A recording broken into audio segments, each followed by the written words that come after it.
Hey, what's up, everybody? True Boxing here. Thank you for coming back to get hit with the truth. So today we are doing the 2023 top 10s, as we are going to look at my number 10 super middleweight in the world right now at 168 pounds, the undefeated contender Edgar Berlanga. Now, before we get into that, if you could smash the like button, leave a comment, or subscribe to the channel, I really do appreciate any and all support that I can get as I continue to build my channel here.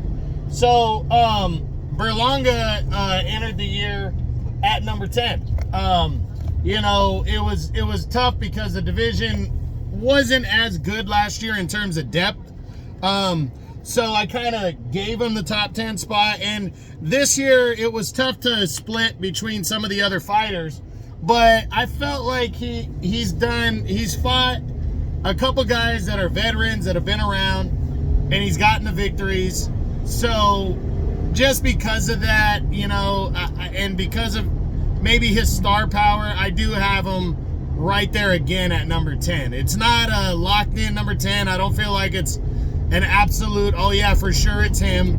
But I felt like splitting the hairs with some of the other guys, you know, it was right to give him the 10th position. So he's still undefeated. He's 26 years old. Overall, 21-0, 16 knockouts. But 5 straight fights that have gone the distance. And this year, he only fought one time. He took on former world title challenger Jason Quigley. And in a fight I thought he should have knocked Quigley out in, because I feel like if he's on that next level, you know, he should be knocking out a guy like Quigley. He ended up, you know, having some trouble with Quigley and got out with a 10-round unanimous decision. So going forward, we'll see how he does, because some of these guys that are at the back of the top 10s at 160, 168, like Jason Quigley has a victory over Shane Mosley Jr.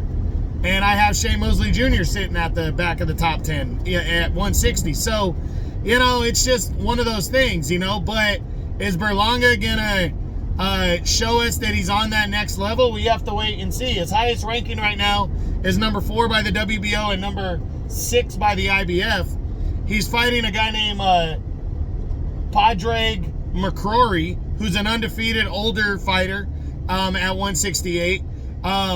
I think he's going to beat McCrory, you know, and continue to move up the ladder. And he still has time, because Canelo is just not going to be interested in fighting a guy like Berlanga this year. So he's the world champion. So I think Berlanga is going to get opportunities to fight, you know, somebody else, perhaps in the top 10 or around the top 10 this year, to try to continue to move himself up. I know Eddie Hearn is going to want to protect him to an extent until he gets like into a final eliminator or gets a Canelo fight, but he might not be able to do that all the way. He's going to have to test Berlanga this year if Berlanga wants to hold on to a top 10 spot. So I don't know. I'm leaning towards the no, that Berlanga is going to be in the top 10 by the end of the year, but he very well could be. It just depends on performance and how everything goes in 2023 for Edgar Berlanga. He made his debut now with Matchroom and Eddie Hearn. So now he's, you know, he shook off that rust, and now there's going to be no more excuses. So February 24th, I believe, he's fighting McCrory, and we're going to see what he does there and what he does moving forward if he's victorious. So that's pretty much it. That's what I got. That's my number 10 super middleweight in the world right now at 168 pounds. Undefeated contender Edgar Berlanga, as my 2023 top 10s continue. I hope you enjoyed the video. If you did, smash the like button, leave a comment, or subscribe to the channel. I appreciate any and all support. This is True Boxing. You've been hit with the truth.